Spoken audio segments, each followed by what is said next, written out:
What is up, Level Up Nation, and welcome to the Thursday, June 24th edition of LvLUp Live, your home for gaming and esports news, brought to you by OTN Media. My name is Fiasco, you can call me Jon, and I am joined once again by the king of the courtside king. You know him as Joey. What's up, buddy? Doing well, sir. I don't know about you, but this week has felt crazy to me.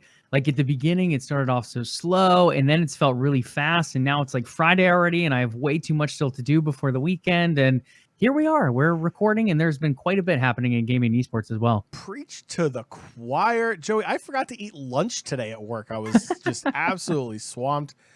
It was about 4 o'clock when I realized, oh, it's 4 o'clock. I haven't eaten lunch today. So I was pretty hungry when I got home. So there was that. Nation, if you're not doing so already, make sure you follow the show on Twitter and Facebook at LvLUp Live. That is at LvLUp Live. And while you're at it, Joey and I would love to have you follow us as well on Twitter. Find Joey at Courtside King, myself at Fiasco, and follow us for all the latest spicy takes as the news breaks during your work day, work week, school week. It's summer vacation. Who knows? But just follow us for all the awesome news and hot takes there. And Nation, if you are unable to catch the live show here on Twitch, make sure you listen to the podcast version because it's out there for you. Usually about a day after the show airs, the podcast version will be out there for you. The LvLUp Podcast is available on Spotify, iTunes, Google Play, and Stitcher, and pretty much anywhere else podcast feeds are available. You pretty much can be able to find it. So check that out. And if you're listening to the podcast feed, please do leave us a review and a rating, as those do go a long way, not only helping grow the audience, but also giving us that critical feedback that we love to get so we can make sure this show is what you, our listeners and viewers, want the most out of the show. So please do leave us that feedback. All right, Joey, it is Thursday. It is Friday tomorrow, which means the weekend's right around the corner. I am super hyped. I'm going to be playing a lot of video games this weekend. Joey, what in the world are we talking about today on the Thursday edition of LvLUp Live? Yes, sir. We're going to dive in with some roster moves, some in League of Legends, and then some acquisitions in the industry as well. One of those being Tencent. Hey, they are back in the news. We're going to dive into some new partnerships, one in particular with FaZe Clan that's pretty sweet. From there, we're going to speed our way over to the topic of Sonic. We're going to talk about some more 30th anniversary stuff going on there. We're going to talk about Microsoft's xCloud and some updates coming to that, as well as to your PC with Windows 11. From there, we're going to slide into a couple other things. One a bit on the sadder side with Dota 2. It sounds like there are some issues going on with the International 10. We will have all that news for you here tonight. All right, so we have some of the topics teased here. There's a lot more that we're going to cover as well. But before we can even jump into the deep end here, Joey, we have to talk about our drink of choice. Of course, it is the time-honored tradition passed down from generation to generation, a.k.a. all the way from episode 1. Joey, your beverage for tonight's episode. Did we start this on episode 1? I'm pretty sure we did. I'm pretty sure it was. Well, we might have. I'll tell you what. I'll go back and listen to it when I've had multiple drinks of choice, so I can stomach my way through that horrific episode. I'm pretty sure we did. I'm pretty sure we did. But yeah, I only have to listen to like the first 3 minutes, so I feel pretty safe there. Yeah, the audio quality back then was not quite what it is now, to say the least. I am drinking a not so hard seltzer tonight. It's key lime flavored. A LaCroix. LaCroix. Sounds better. Joey, I am seeing your bubbly fizzy water with a bottle of still water. Hey! So we are in the water Aren't train. We lame? Super lame today. Very, very lame tonight, actually. Both trying to hydrate. Joey, I don't know about you, but I'm going to punish my liver this weekend. So that's pretty much why I'm prepping right now. I got some of that amazing Pedialyte on standby for the hangover on Sunday. So I am ready to go for that. Joey, we're not talking about my bad decisions I'm about to make this weekend. We're here to talk about gaming and esports news. Let's get into it. Let's get into the gaming and esports news. Let's go! Absolutely. This first one, I honestly don't know too much about the player, but the game in general, I think, is the big story here. Cloud9 has signed a Wild Rift player in Zello as their newest member to the Cloud9 family.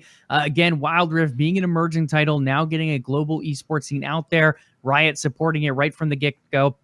Similar to Valorant, but honestly a little bit more adapted just because they have that scene kind of built with League of Legends already. I think this is going to be something, a trend we see more and more. Cloud9 being a bigger organization, Stuff like Team Liquid might jump in as well. They have a League of Legends team. They're popular. Fnatic, G2 Esports. A lot of these bigger orgs that are in League of Legends, I expect to pick up Wild Rift players as well. Anything else on Wild Rift? I know you and we haven't dove too much into it. We played a couple games together. I think we're like 2-0 on the Wild Rift mobile edition action. But yeah, I'm just not a big, if I'm going to play a mobile game, I would rather it be something I can pick up and put down pretty easily. Wild Rift is one of those more lengthy games that I feel like if I'm going to play something that long, I might as well just jump to a console or even like a handheld device like the Switch over my phone. Yeah, and you have to be connected to Wi-Fi. I feel like that's one of those games. If you're on, even if you're on 5G, it feels like it doesn't do it justice. You have to be on Wi-Fi. You need that stable connection. But it's a fun game. Don't get me wrong. Like you said, it's an emerging esports scene. But you know, I mean, I have a feeling our audience knows my opinion on mobile edition esports. But I mean, Wild Rift is fun. It is actually a fun game. There you go. We're up to 2 mobile games I actually enjoy playing. So if you're keeping count at home, we're up to 2. Not bad. But one of them you play regularly, the other not so much. True. I mean, at least to my knowledge. Maybe you're like a closet Wild Rift pro out there. I am Wild Grandmaster, if that's the ranking in there. How about that? Yeah, okay. I'll see you down an iron with myself. But yeah, I think we did pretty well in the little sampling of games we played. But yeah, we're definitely not pro level. At the same point, we know Riot Games knows how to develop pro scenes well. We've seen it with League of Legends. We're seeing it now with Valorant. Even the stuff over in like Legends of Runeterra is coming together quite well. So I would not be surprised if Wild Rift gets off to a great start too. And seeing orgs like Cloud9, bigger orgs over here in North America, willing to spend the money on players at this point, I think bodes pretty well for the scene in general as it continues to grow moving forward. Over to from League of Legends on the handheld to the PC version. We're going to talk League of Legends with another roster move here. This one in the LEC. So if you guys remember, we saw a couple players move from positions to the jungle. We had Bwipo from Fnatic move from top lane to the jungle. Then we had Treats from SK Gaming move from support into the jungle. Well, Fnatic is on a nice little 3-win streak lately. SK not looking so hot. I think they're 0-5 at this point. So they're looking to make some more changes. This one coming in hot. SK Gaming former head coach Jez's will be moving back to head coach from support. And then they're going to bring up SK Prime support LvLUp, who will be promoted to the main team and will start at that position. I think this is probably a good move. I'm still questioning the whole let's move Treats to jungle thing to begin with. I felt like Treats was one of the better performing supports when it came to the LEC in the spring split. I don't know if I would have moved him to jungle personally. At the same point, I think Jez's is... he's an older player. Again, esports players aging a little bit quicker than something like a sports athlete, for example. Just mechanically, I think Jez's was good, but I don't think he's great anymore. He's not the level he was when he was playing professionally and starting for a team like Fnatic. He went to Misfits and coached for a couple years, now coaching in SK, and it just doesn't... Again, he's not bad, but at a pro level to play on the LEC, I don't think he's quite there anymore. Yeah, esports, the only kind of... league or environment, if you will, that by the age of 25 you're considered a grandpa. You know, so here's my thing. I'm going to go out on a limb here, and I may be completely off base here, but when I see organizations like this make these desperation moves, and that's what I'm going to call them. I'm going to call them desperation moves, constantly changing around their roster, pulling their head coach into play, then pulling them back out to be a head coach. To me, that kind of signals to me that they're not looking for that next generation of talent. They're not looking at least hard enough for that next generation talent. They're not cultivating that next generation of talent. Maybe they may not be taking the minor league scenes of League of Legends as, you know, they may not be focusing on it as much. They may not be taking it as seriously because, let's be real here, there's a reason why there's some of like the original League of Legends names still around, like original being like, you know, season 2, 3, and 4, you know, still playing in League of Legends. And that's because a lot of organizations just don't want to put the time and effort into trying to recruit. And trust me, I understand. I get it. That's the reason why, like, you take a look at traditional sports, they have scouts. They have people going around looking at other teams, other rosters. They have a minor league system. I'm not saying that's what we need, but I'm just saying they have a developed plan, a program to develop the next generation talent, where right now we're kind of just relying on, oh, let's hop on Twitch and see if there's a grandmaster that's logged on and streaming, or let's see if there's a high diamond or high platinum player on, or whatever.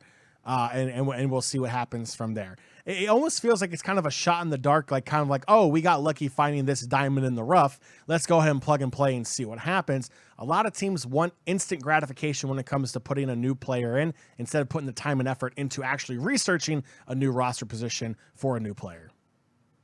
That's the thing. Like, there's some positives and minuses based on what you said comparing to this move. Like, I think it's a great respect to Jez's that the team wanted to move him into support. I think that means they like the way he communicates with them. They like the way he guides them in a coaching aspect. They just realized it didn't quite translate over to the roster. On the young player side, now you do have a player coming from their academy team up. So you are getting some young players to get a try in here. At the same point, the initial decision of moving Treats from support to jungle is kind of the big question mark for me. But just going along with your point, just as a theme for the LEC in general, you look at a team like Vitality, they ended up bringing a young top laner and a young jungler, and then just a split later after giving them a little bit of a run, and they really didn't do that poorly. They end up moving them out, and they bring in a veteran like Selfmade. They bring in another rookie at top, and it's like, okay, well, were the guys really that bad? You only gave them like a split to develop? Like, I think that's the biggest thing for me is they need some more time for some of these moves. Jez's, I don't think, was ever the answer. But like Tinks, the initial jungler for SK, I think he's talented. I think he showed a lot of promise, and I think they moved away from him too quickly to put Treats into that position. So SK struggling right now at 0-5. We'll see if this next set of roster moves helps. I think it'll help a bit, but I don't know if it's a solution still for them. Yeah, I think it's kind of the different mindset when it comes to the organization getting a veteran. They know what they're going to get because there's a track record, there's a history, versus a young player. It's like, okay, we've seen what they've done essentially at a lower elo. Now we're going to bring them up into the pros and see what they've done, but they're not going to give them the time to actually develop, like you were saying. I feel like that's the biggest downfall that we're currently seeing in a lot of esport titles like League of Legends. Absolutely. So we're going to keep with League of Legends. We're going to move across the pond, though, over to the LCS. This one, while SK is struggling and it's a little bit messy, this one is a giant mess, and this is over here with Team Liquid. It feels like the roster is kind of evaporating, to go with their name a little bit here. Jat has now resigned as head coach, and he's departed the organization. In the interim, Cold will come in and serve as the interim head coach, while we have H4X Defender coming in as the assistant coach. Cold, I think, was most known for his time jungling on Splice. He actually used to go under another name. Do you remember what his old name was? Because I can't think of it. I do not remember it off the top of my head. I don't remember it either. So he jungled under another name when he was over in at the time, the EU LCS. Then he eventually made a move into coaching. I believe he was with Origin, if I remember correctly. And then he eventually made his way over to NA here, where he will be stepping in as the interim head coach. A lot of this coming around, and John and I touched on it briefly recently, was the whole Alfari situation. He started a game. It didn't go well, but it didn't go that badly. And then between days, I think it was between Saturday and Sunday at the time, they made a coaching decision that he was going to come out and they were going to put Jenkins in his place in the top lane. Again, Alfari, one of those, in a sense, storied top laners for the West, very well-talented player. He's struggled a bit on certain teams that he's been placed on, but Team Liquid paid a very hefty price for him. So coming over, he was not expecting to be replaced. It led to some roster drama, especially the way it was handled, not really going into a weekend, but rather right in the middle of a weekend. Because of that, it sounds like there was some kind of turmoil going on here behind the scenes. And in the end, one of the moves coming out of that is going to be Jat resigning. Yeah, and, you know, Jat's a great guy. He's a great caster. He knows the game incredibly well. When he was a caster, he was very heavily in favor of TSM, but we're not going to talk about that. But his time as a head coach, I don't think was all that bad. Yeah, you know, towards the end, obviously. So when you're a head coach, one of three things will happen. You retire, you step away and you're all set. You're fired, or you step down and you resign because of something going on behind the scenes. So it's either you ride off into glory or you essentially live long enough to be fired, or the villain.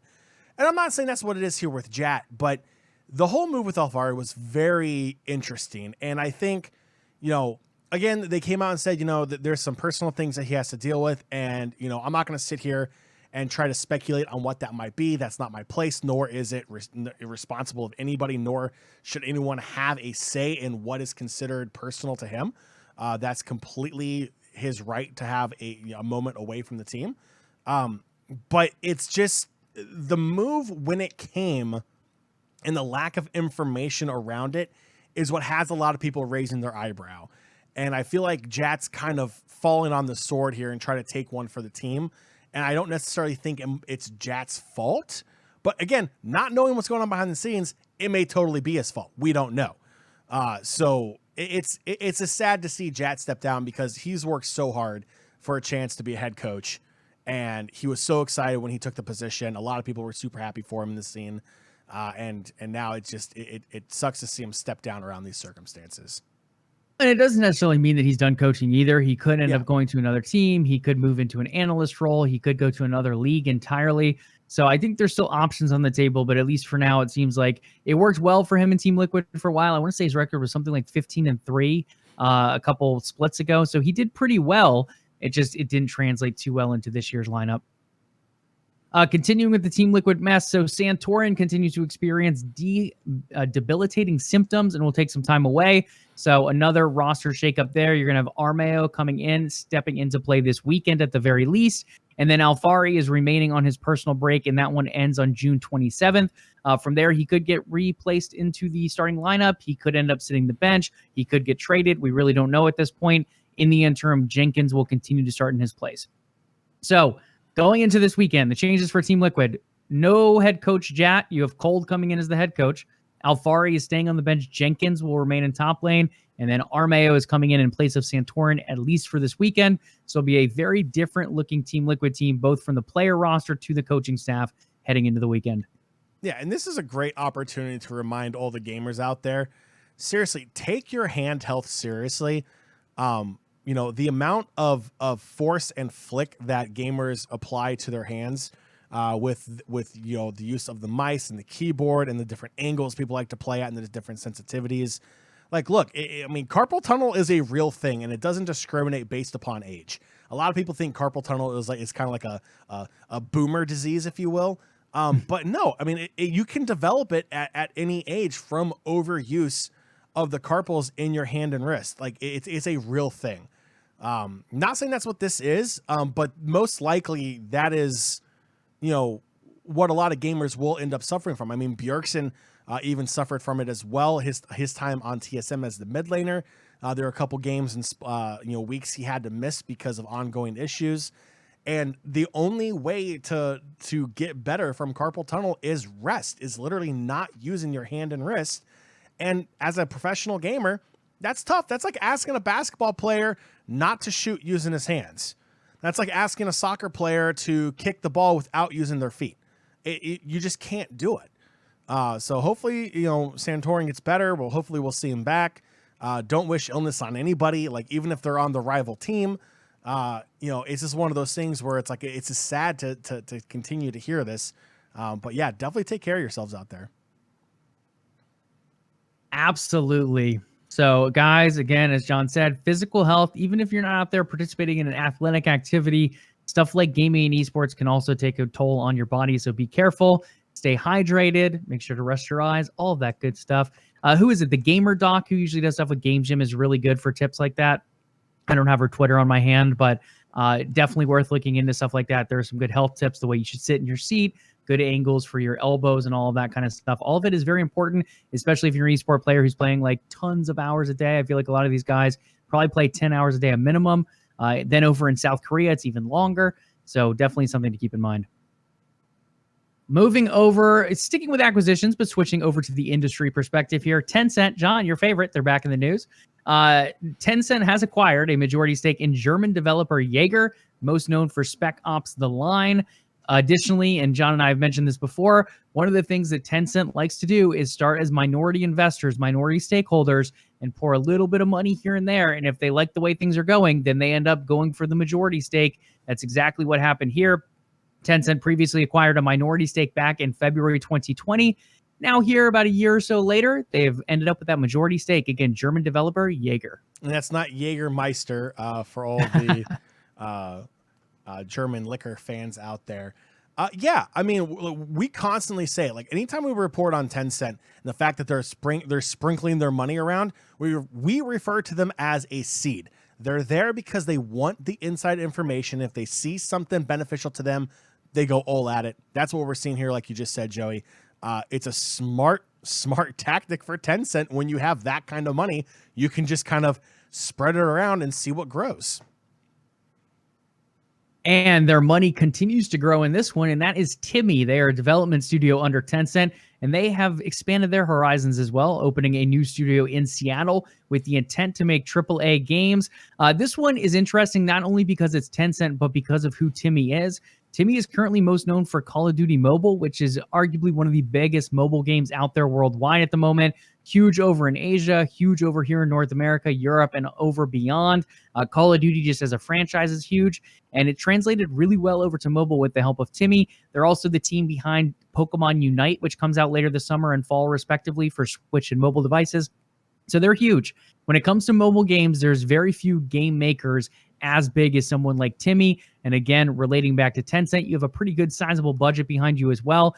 I'm curious to see what this ends up like, John. I don't know if this is going to become a AAA game for mobile devices, since that is kind of the market they've dealt with so far. The rumors I've heard, though, is that they're looking at console and PC development. So this could be another step forward for that studio. Yeah, it could be absolutely huge. And, Tencent continuing to expand, Timmy expanding as well. The sky's the limit is really what it comes down to. When you have that kind of backing that Tencent gives you, if you're a developer that wants to look, if you're a developer that's made a name on mobile gaming and you want to expand into platform game, like go into actual consoles or PC, and you have Tencent backing you, sky's the limit. Sky's the absolute limit. And then one more acquisition to touch on, that is EA. They've acquired Playdemic, most known for Golf Clash on mobile devices. A couple things to touch on here. This one is EA because they're paying more and more into mobile game developers. We saw them pick up Glue Mobile earlier in the year. They picked up a couple others out there as well, some smaller mobile developers. EA has told us they are looking to develop on the mobile platform. They want to take all of their major franchises there. We've seen it with success in stuff like Call of Duty before for Activision. There's no way really that EA couldn't have that same success with stuff like FIFA, with stuff like all of their other sports titles. Even some of their Star Wars titles could maybe translate well over to mobile. So EA has the IPs out there. They have the ability to make these moves, and you're seeing them invest more and more into it to try to get the job done. Something like Golf Clash, while it's a little bit more cartoony in a sense, who's to say that Playdemic could not take a translation of that and become like that Tiger Woods EA title in a sense? So there's a number of other moves that could be made here later down the line, even in just simulation golf as well. The other part of this deal, though, John, and this is the one I almost want to touch on a little bit more, this is Warner Brother Games selling this. So Playdemic being sold from Warner Brother Games and AT&T, it went for a whopping $1.4 billion in cash, which in my humble opinion is way overestimated. On top of that, there's been rumors of Warner Brother Games Studios back when they looked at potentially selling in August and September of 2020. We heard that Take-Two Interactive, Activision, EA, Microsoft, all of these big developers were somewhat interested in what they could potentially take from Warner Brother Games, whether it be buying the whole collaborative solution of all of them, or whether it be picking and choosing here and there, like something like a Rocksteady that's known for those Dark Knight Batman style games. You have NetherRealm over there with Mortal Kombat, as well as another number of other studios. From the sound of things, this is going to be the only sale made before the Discovery merger, but I also think this sets things up for, if not before, even after the merger, we could see more of these studios sold off. Yeah, and that was the big question when AT&T came out and said they're going to start selling these studios. The question was, are they going to do it in chunks, or are they going to do it studio by studio? If this is an indication of anything, it sounds like it's going to be studio by studio. Who knows? It may be studio by studio and by chunks. We don't know. It all comes down to the deals that they work out there between the company interested in buying versus the company that is selling.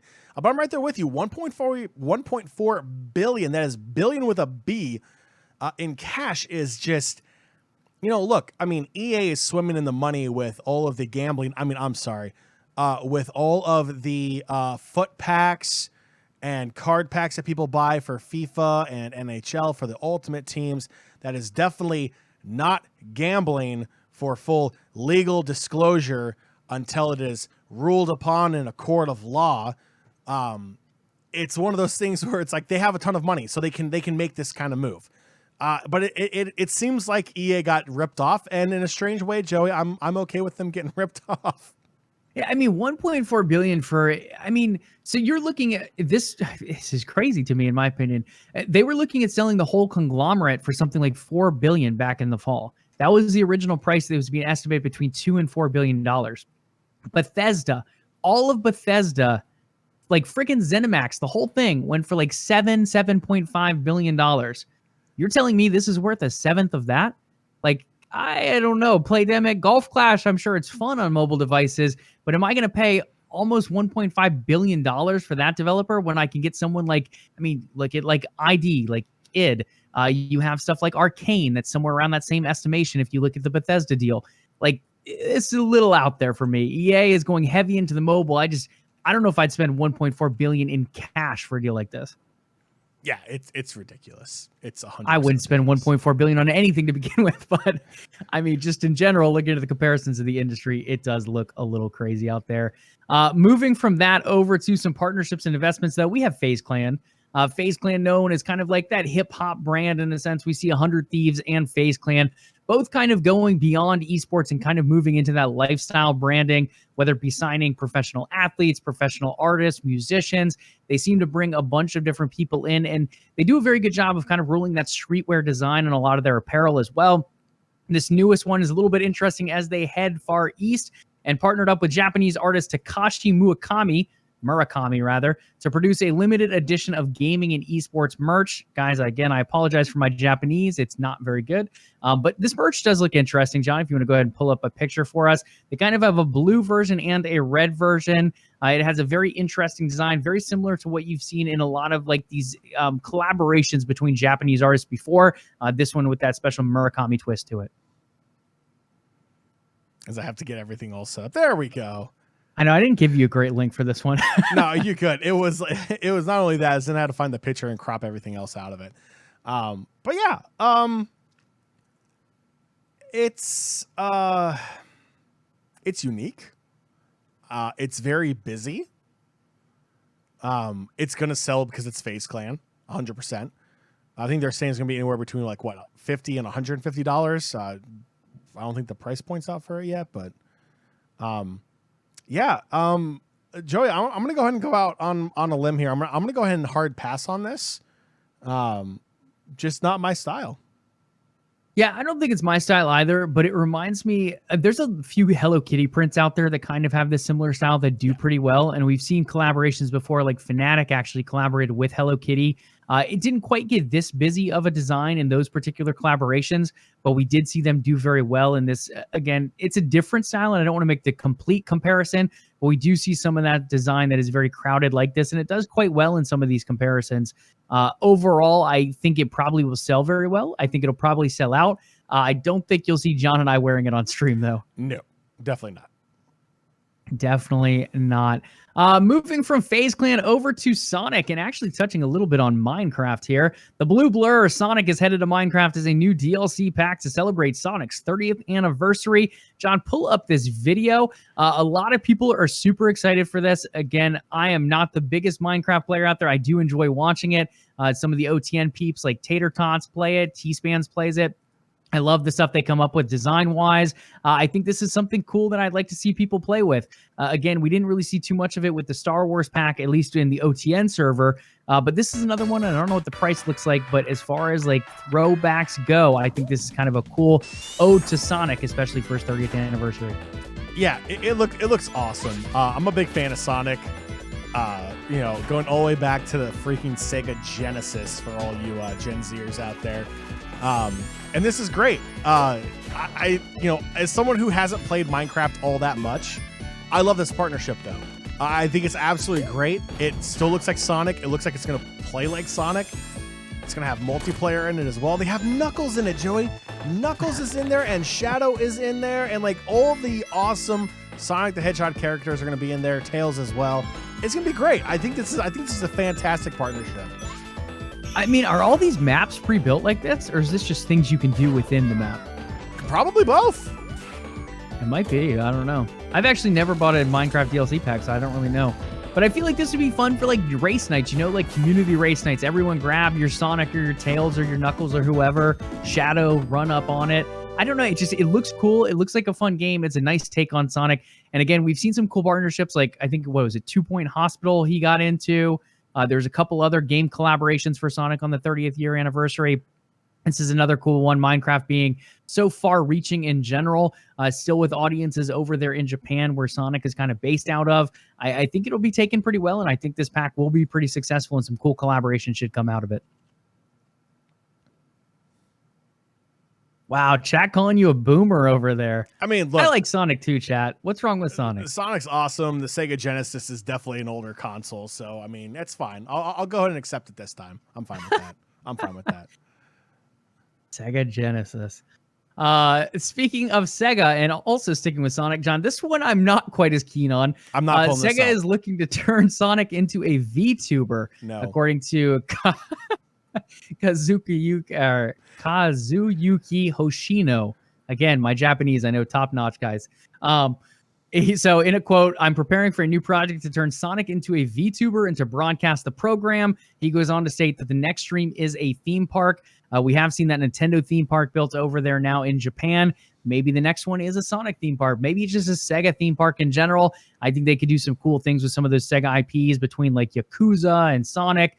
You have Persona. There's a number of different things I'm sure they could come up with creative rides from. But the VTuber thing, we've seen VTuber stuff before. I think recently on the podcast, we talked about Microsoft making deals with popular VTubers over in Japan to try to sell Game Pass via the like partnerships with those particular streamers on YouTube and Twitch, and some other Japanese streaming platforms. This one to me is questionable. When I think VTuber to begin with, I'm like, okay, I'm not super into the whole VTube thing. Like, I feel like if I'm going to tune into stream, I'm either tuning in to watch some great gameplay or I'm tuning in because I'm connecting with the person on a different level. And it's a little bit tougher to connect with a streamer if you're watching an animated avatar jump around. At the same point, and again, this could be just be me speculating, I feel like the people who are popular as VTubers are typically females. I don't know if Sonic is necessarily going to scratch that itch for the people tuning in for VTubes. Okay, Joey, I found a video from the official Sonic Twitter account. Oh, is there actually like an image of this VTuber Sonic thing? Oh, it's a video. It's even worse. It's 100% worse. So let me go ahead and... Fun fact, chat, VTube Sonic will be available on your Sega Genesis as well. Oh, yeah, here you go. Hold on a second. Hey guys! Oh, there was Sonic! Sonic the Hedgehog. Oh, it's all in Japanese, so it doesn't really matter. But you see the animation. Okay, he's more cartoony than I thought. They're all cartoony. I thought he was going to be like more 3D looking. Oh, no. Okay, I don't know if I like this better or worse, to be honest. I think this is worse. I think this is just as cringe as anything else when it comes to VTubers. I also, maybe it's just me, I didn't realize Sonic's mouth was so far off to the side before. Yeah, you didn't know that? I guess not. I just didn't really pay attention to it as much. Well, there you go. Joey doesn't pay attention to Sonic, confirmed. I guess so. I mean, I guess I only see him from the side or behind usually, like in games, so I don't really see him facing forward. Anyway, so Sonic, yeah, you can play with him in Minecraft in the Blocky edition. You can tune in and watch him as a cartoon VTuber edition. And maybe you can eventually ride a Sonic ride as well later on if a theme park does end up getting built. Anything else on Sonic in the 30th anniversary? Oh, I do have one more thing. I tuned in for a little bit of the concert. That was sick. The whole orchestra thing. There is something cool, and I'm not like a big let's listen to orchestra music type of person, but I love the idea of video game or even like big movie renditions like Star Wars or Lord of the Rings or Harry Potter. That stuff done as orchestral stuff is pretty sweet. I can agree with that. Oh, thank you. Tusk goes, Joey sees Sonic from behind. I knew chat was going to make a comment. Thank I knew you, that Tusk, was for jumping in on that one. I just had a feeling that was just coming. a big blue blur. Okay, Microsoft, they've begun to roll out Xbox Series X Blades for their cloud gaming service. A select number of games from Rainbow Six Siege to the latest Yakuza game have begun to show higher frame rates, faster load times, and some other graphical settings for some users. I don't think we need to spend too much time on this, John. Phil Spencer mentioned it at the beginning of June that they were hoping to make this transition for cloud gamers sooner than later, especially with really like the Series X chips not being super available at the moment. They thought this was a way to kind of make next-gen console power available to people a little bit sooner. I like cloud gaming. It does, at least for me, even on Wi-Fi, there's still a bit of an input delay that makes it's great for certain games like turn-based games or even something like Minecraft Dungeons where it's super relaxed. But to play something like a Rainbow Six Siege on the current latency, I think is a little too tough. Them moving to Series X Blades, while I don't think it'd be my ideal platform, I'd still lean toward PC or even just an Xbox console in and of itself, I do think it becomes better in terms of quality of life, either for those multiplayer competitive games, but even just for the more casual stuff like your Minecraft dungeons or whatever. It's obviously going to run a lot faster. It's going to run a lot smoother. The download time will be a lot quicker as well for that streaming connection. So I think this is a big win for gamers overall, especially those using xCloud at the moment or looking into it.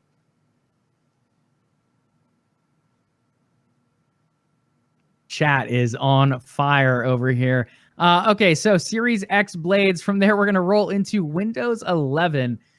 This one's interesting. So Windows 11, the crazy thing for me is the way this was marketed. The quote that I keep seeing everywhere is the best Windows ever for gaming. They're really tailoring this to gaming a lot. Like, obviously, there's going to be integrations for stuff like Microsoft Teams. You're going to see probably Outlook integrations that are pretty good. They did kind of like I don't remember, what's that side swipe on Apple when you swipe from left to right, what that thing's called nowadays? It's not the notification center, but it's something else, like with the panels. Oh, widgets? Yeah, well, kind of. I guess it's somewhat like widgets, yeah. So they're going to have like a new widget thing going on. They have some really cool Snap stuff. But for this show, we're going to focus on the gaming aspects. So the best Windows ever for gaming, what does that mean? Obviously, it means faster and more connectivity and more reliability and more localization options and all of that great stuff. But on top of that, we're going to get a new Microsoft Store. Thank God. I feel like the Microsoft Store is as bad as it could possibly get right now. I hate the Microsoft Store with a burning hot passion. It is by far the slowest store I've experienced on PC, whether it be for games or apps. And I like Game Pass on PC. I'm a huge fan, as you guys know, listeners of the show. And I feel like this has been the biggest stunt, even for me as someone who really enjoys it. The download speeds on it, even for just updates for games, take forever. Like, God, John, can you imagine if Call of Duty was over here and we had to download the Warzone update on this freaking Microsoft Store? No. It would be like 10 years before we could play the next update of Warzone. It would be crazy. So this new store, what does it include? It's going to have a new look. It's going to be much faster, and it is going to be extremely developer friendly. They're now going to allow for Win32 data packages so developers can make their own updates. They won't have to completely wait for certifications from Microsoft. So it's going to be a lot quicker like we saw with Steam. The other thing here is the rate. So they're going to match the rate of, I believe, Epic Games, which is like 12% or something. Don't quote me on that, but somewhere around there that Microsoft will take and the developers get the rest. That's a huge win there. That's also going to push Steam, hopefully, to give more money to developers. And they're also, and this is the first time to my knowledge for any storefront, offering a 100% to developers option if the developer runs their own e-commerce platform. So something like Fortnite with Epic Games is a great example because of all the stuff going on with Apple. If Fortnite wants to institute their own monetization formula within the Windows Store, and I don't 100% know if this goes with games as well, that could be a gray area, but at least from the way everything sounded, it will include for everyone. That would mean that Epic Games can sell you the V-Bucks and make 100% off of them through the Windows Store. Now, again, it does sound like lost revenue for Microsoft this way, but think of the competition. Who is actually buying games through the Microsoft Store right now? If you don't have Game Pass, you are most likely not buying through the Microsoft Store. So this is a way to encourage developers to push people to the Microsoft Store instead of going to Steam or the Epic Store, for example. So in that sense, I would think it includes games, and I think it's a giant win for developers. Do I think everyone flocks to the Windows Store? Probably not, because people already have stuff developed in their Steam libraries and their Epic libraries and all of that. At the same point, if you're a Game Pass user or maybe you've been considering Game Pass for PC, I think this will push probably more people to that service. Oh, come on. You don't want to say anything about the new store? I'm hyped about the new store. I mean, if it doesn't deliver, I'm going to cry on stream. You knocked it out of the park. I mean, who better to talk about something Microsoft than the king of shilling for Microsoft? I mean, the man's wearing an Xbox shirt. Like, let's be real here right now. He's wearing an Xbox shirt. Like, you don't. And I'm sitting next to a window too. Like, we got it all rocking over here. Xbox, Windows, Xbox over here. Yeah, but I think this is great. I think a new store, and again, it is gaming related, but it's also not gaming related. We don't really touch on it here, but it's somewhat gaming related, so we can mention it. It's going to have full Android integration now as well. So every Android app will now be available on the Microsoft Store. So if you're someone like me who started a guild in Star Wars Galaxy of Heroes with John, and you're only able to play on your computer through BlueStacks, now you can play natively through the Microsoft Store as well, and it's going to have full Android support. So that's kind of cool for like mobile gamers that maybe want to play on PC. You also have probably other integrations if you're a mobile phone user, so that's becoming more of a thing. So that's kind of cool too. A couple other things here. So auto HDR and direct storage will be coming to Windows 11. John, I'll let you touch on this a little bit more because you can understand it more than me. To me, auto HDR means more pretty colors, and it's working really well for the Xbox Series consoles so far. And direct storage is quicker load time, so you get stuff like quick resume and fun features like that. Do I think PC will be able to implement quick resume? Probably not easily, but maybe with something like the integration between the Xbox app and Game Pass and all that good stuff, maybe it becomes something in the future. It's currently my favorite feature in all of gaming. I absolutely love it on the Xbox console. So seeing it come to PC, I think would be really cool if that is even a possibility. But overall, again, more features, I never think it hurts, especially for gamers here, giving more access to bigger colors and faster storage time. Yeah, so just real quick, auto HDR. Essentially what that is brighter brights, darker darks. Your colors are going to be more vibrant. They're going to pop more. You're going to be able to see more color spectrums on your screen as well. Different shades of different colors that may be slightly different in coloration from game to game. You're going to be able to see a ton of different colors on there. The shadows are going to look like shadows. Like the dark parts of your game are going to look dark. Think about this, like when you set up a new game on your PC or on your console, you have to go through the configuration for a lot of these games, and you have to adjust your brightness and your darkness. Auto HDR makes this process even better, makes the graphics crisp, the colors pop more. It is such a great feature to have, and I'm glad that it's going to be integrated here into Windows, coming with Windows 11, because before, you're going to have to like run everything through a graphics card or something that can do it for you. This is going to be built into the system. So you're going to get that same kind of experience through your operating system versus just through a graphics card only set for video games. So it's a really, really cool feature. Hopefully the average computer user out there will see it and just be like, wow, this is awesome. But I have a feeling for a lot of people that don't follow the tech in the industry, that this is going to go way over their head, and they're not going to notice a difference, even though it's going to be almost night and day. No pun intended there. When it comes to the coloring, the shadows, the clarity, and everything, it's going to be amazing. Yeah, Microsoft Solitaire is going to look lit, guys. You'll see those card shadows like no other now with Auto HDR coming. But seriously, John hit the nail on the head. Again, he knows his tech a lot better than I do. From what I've saw, and again, I don't like the demo they used today. They ended up going with a Bethesda game. I think it was Skyrim that they showed. And it's great, don't get me wrong, but I don't think staying in-house with that example was the greatest move. The one they showed when they went to Xbox initially was Cyberpunk, and that game looked so different looking at the auto HDR versus not having it available. So the brightness and the just really range of colors was so different in the example. So if you get a chance to look them up, look up the Cyberpunk example. Direct storage, again, faster storage, never a bad thing there. Last couple things here for gamers with the Windows 11 stuff today. Xbox, the app will now be built directly into Windows 11 with full integration. So instead of it being kind of like a standalone app that you would download from the Microsoft Store, it is going to be native and built into everything. Again, I know some of you like Game Bar, some of you don't. Typically, I like it. A lot of other people don't. I don't think it's going to be on that level of integration, but it will be more a baseline of your taskbar kind of defaulted. A few other things. You're also going to have xCloud gaming integration into the Xbox app. So if, let's say you're on a terrible PC, it's a 7-year-old PC, it can't run the newest games, you'll now have that option to play those games through xCloud. Again, you're going to have some of that latency, so I wouldn't recommend like competitive multiplayer. But if you're looking to dive into like a third-person action-adventure game or something like that, it should be very playable on all different types of hardware, as long as your internet connection can support it now.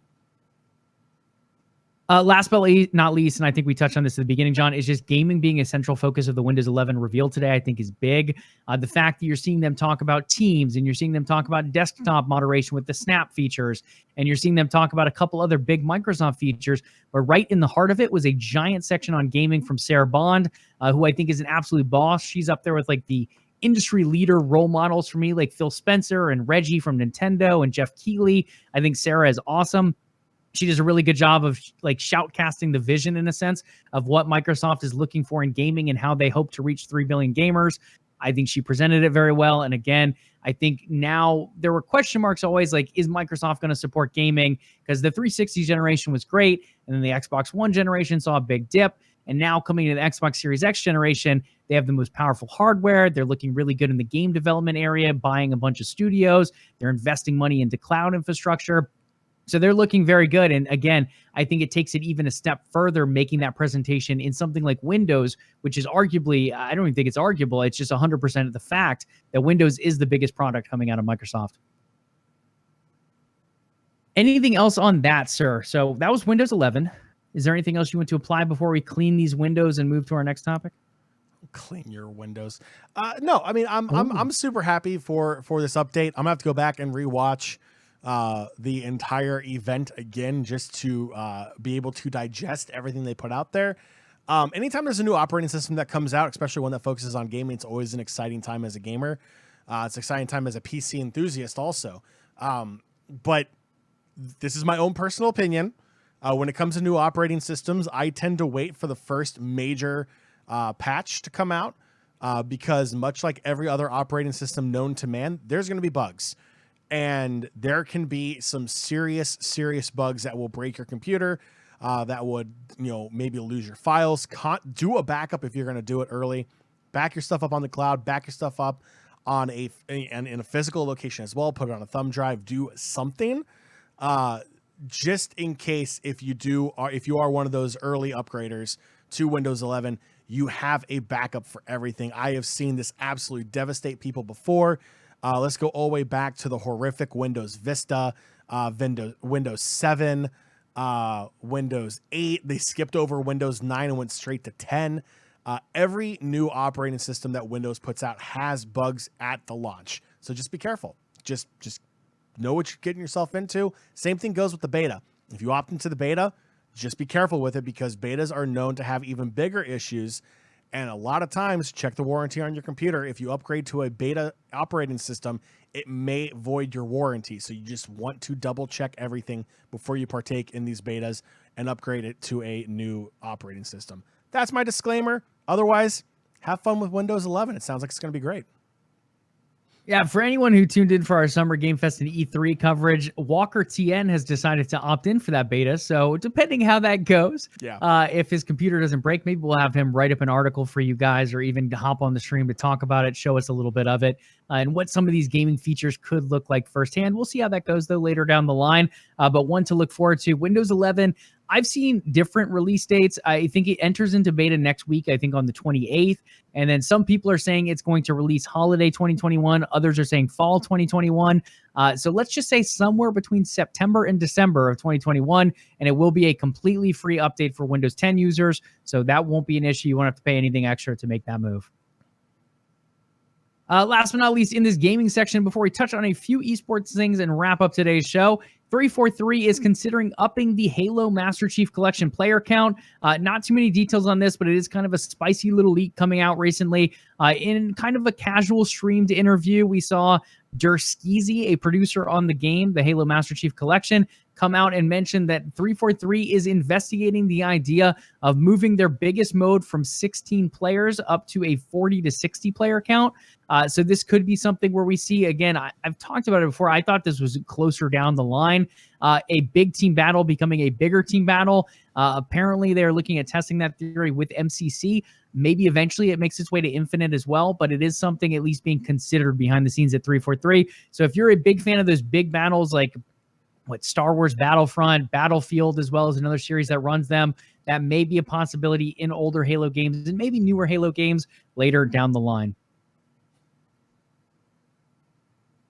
Okay, enough of that, Chief. Let's move on. Dota 2 weekly updates, guys. This one's a little bit sad. I'm bummed by this. Not happy with Sweden at the moment. The Swedish Sports Federation has voted to not accept esports into the federation. So what does this mean? Well, the team at Valve then went on to submit the International 10, which is supposed to be held in Stockholm, Sweden later this year. So they went on and submitted it as an elite sporting event to Sweden's Minister of Interior, and that was denied as well. So they said, hey, you're not allowed in our federation. We're denying your request to make this an elite sporting event as well. So what's next? As a result, player and staff visas won't get approved at this time. But Dota and Valve are still looking to try to make this work, try to make this event happen in Stockholm. So they sent an appeal in. It was submitted on June 9th of this year, and it was declined. A second appeal was also submitted on June 14th, so this is their fourth try. No positive results on that one as well, so I'm going to take a guess here and say declined. So that's going to put them at 0-4 if that does end up being the case. So what are they doing? Well, they're scrambling at this point. You plan these big events. I mean, we heard it with producers and developers around E3. A lot of that stuff was planned even more than 6 months in advance. The same thing goes for big esports events. So Valve is very much scrambling here. Like, this was the location. You guys said this was going to be good to go. Then obviously the global pandemic playing different roles here. The visa issue always seemed to come back and take a bite into esports. For now, they're going to move forward with the qualifiers. Those are going to be online, and they'll continue to be scheduled starting yesterday. So as of, what is today? Thursday. So Wednesday, June 23rd for the podcast listeners. That's when they started the qualifiers. They are happening, and they're still aiming to have this in-person event in Stockholm, Sweden. But John, I'm going to take a guess on this one and say that is probably not happening given 4 issuances of no's so far going on. Super mini rant time. This is what happens when boomers don't adapt. This is what happens when boomers don't understand the benefits that a major esport tournament like the International coming to your country, coming to your city, the amount of revenue that it will produce. I mean, this is essentially going to be in an arena, 20, 30, 40, 50,000 people watching an esport event with tons of money. That's people flying in from all over the world to watch. That's people buying hotel rooms. That's people going to local restaurants. That's people buying souvenirs outside of the stadium. They want their, I love Swedish meatball t-shirts and everything they can get from cart vendors on the side of the street. The I love Sweden, their little golden ponytails that they can buy at those same carts as well. Their postcards, their stamps, their collector coins, all the stupid crap people buy when they're on vacation. Yeah, Sweden just said, you know what? We don't want your money. And look, I get it. Still in the middle of a pandemic. Makes complete sense. But at the same time, the world's starting to reopen. People are itching to want to get going again. If you're going to make regulations and rules like this, do what a lot of other countries do. Mandatory quarantine times. Do that. Or if you're vaccinated, guess what? You show the damn card and you can go. It's as simple as that. Like, look, the country of Sweden is literally going to lose money. They're going to lose, and it's not just the country. It's going to be the mom and pop shops. It's going to be the restaurants. It's going to be the hotels. It's going to be all the industries that for the past 15 months have suffered out of their freaking mind because of the lockdown all across the world. And the government is literally saying, you know what? This might be okay for our economy. This might be okay to help us get back up and going. But you know what? We're going to go ahead and say no. I think it's pathetic. I really think it's pathetic. I mean, Europe is starting to release the restrictions. They're starting to relieve the restrictions, if you will. I'm sorry. Like, I find this ridiculous. You shouldn't have agreed to it if you as a government are not going to support it. You're not just hurting your country, you're hurting your citizens, you're hurting the business owners of your country by saying no to this over and over and over again. Sweden, I don't know why you do this. You have such good CSGO players, and I'm sounding Russian. You sound Russian. But yeah, overall, I'm not happy with this. I get it. Esports is not a sport. At the same point, for the sake of different things like visas, I think it just makes sense. Whether you want to consider them athletes or not, it's the same thing with like artists or musicians, like allowing them to come over and get visas for that. Athletes as well. I feel like esports, if it doesn't necessarily fall into sports, it still falls into that same general category of travel and really issuance of visas, in my opinion. I am not in any way some kind of legal provider of visas, so I don't know the exact breakdown of categories, but this to me just, I think it fits more than they're allowing it to here. And especially if the Swedish government and if these officials, whether it be the Sport Federation or whoever, has been in talks with Valve and promising that everything is going to work out, and then you end up with this just a couple weeks before the event is supposed to take place. Like, I feel like the International usually happens in August. So you're looking like a month or so away at this point. This is just, it's not okay. It is a big, I mean, if I'm Riot Games, if I'm like Activision Blizzard, I'm saying, okay, so Stockholm screwed a major publisher here. We're not going to host any esports events there. And then again, being such a big up and coming thing, like we've talked about sports before, esports being that big thing on a global stage, and as well as like bringing in quite a bit of popularity for the Swedish economy, looking at players like Reckless, and you have all the big Fnatic CSGO players at one point. You have Olaf Meister over on FaZe Clan. Like, there are a lot of big popular Swedish esport athletes. That is a big hit to Sweden if people start pulling out of there.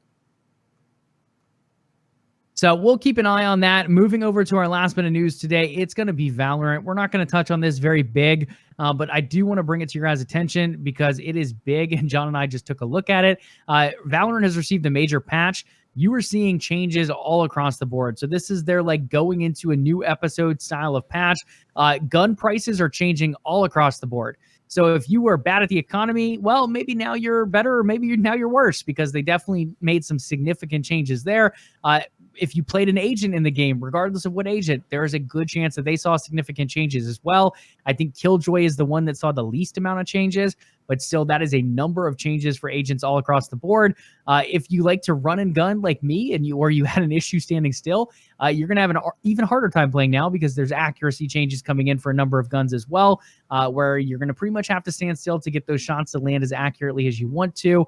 We have the new agent. We touched on him last week. That's KO coming into the game. There's competitive tuning changes. They've improved matchmaking accuracy, supposedly. I feel like we hear that every single time in League of Legends, and it still doesn't feel that great. They've adjusted rank distribution. Highest platinum, or highest placement rather, is going to be Diamond 1 this season. So if you guys want to dive in, if you're a Valorant player, if you're interested in the Valorant esports scene, I highly recommend looking into these patch notes. Maybe grab a cup of coffee or a beer or something to do it, because they are hella long. It's like a novel reading these things. Now, I mean, they're not cyberpunk long, but they are pretty long out there. So definitely worth going, relaxing, lay back in that lazy boy chair as you read through these, because it's going to take a hot minute. But very, very big changes in a sense coming into Valorant here. So low key, Riot trolled the heck out of me on this. When I saw changes to guns, I was like, oh, so it's not going to cost me $80 to get one gun, in the store. You would go the microtransaction route. I totally went microtransaction route on this, because I was like, okay, maybe they realized that the prices are freaking ridiculous for those gun skins and all the other cosmetics that you can get in there. No, I was wrong. If anything, Riot's going to increase those, because, it's a money grab, and for some reason we're dumb enough to pay them. I'm not. I uninstalled the game. But other than that, they got me. They got me, Joey, and they got me good. I reinstalled and I actually enjoyed it. I can't believe it. One of my first times since beta that I've actually been decently good. I ended up with 30 kills in a game. It was crazy. Probably will never happen again, but hey, maybe once every 6 months I'll pull it off. First off, playing against bots does not count towards your overall KDA, sir. I think that is what we call fake news, Joey. Bots I do not actually count. enjoyed Valorant a lot more in the beta.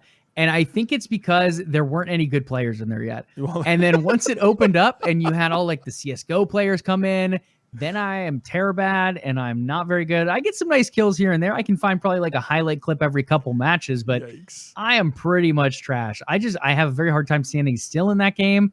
And now these changes make it even harder if you have any kind of movement. So I'm probably going to be shooting bullets up in the sky toward the moon when the player's going to be like in the bottom left crouching or something. So it's going to be a nightmare to watch. But guys, again, if you're a Valorant player, check that out. A couple other things just to mention as we get ready to go into this closing. There were a lot of updates that dropped this week. If you've not checked it out, Sea of Thieves, A Pirate's Life has dropped. Jon and I played through the first Tall Tale. It was excellent. Master Chief Collection for Halo. Season 7 just started. A lot of good stuff coming in there, like colored energy swords. Elites are now customizable. 2 new maps from like Halo Online that was like built over from some Russian team or something. It's a really cool map, though. I ended up demoing it. Pretty sick stuff. A couple other things like Gears of War, I think, had an update. You've had a number of other updates across the board. So a lot of new seasons resetting in a bunch of different games this week. If you're a big gamer, go ahead and check those out because there might be some new content out there for you.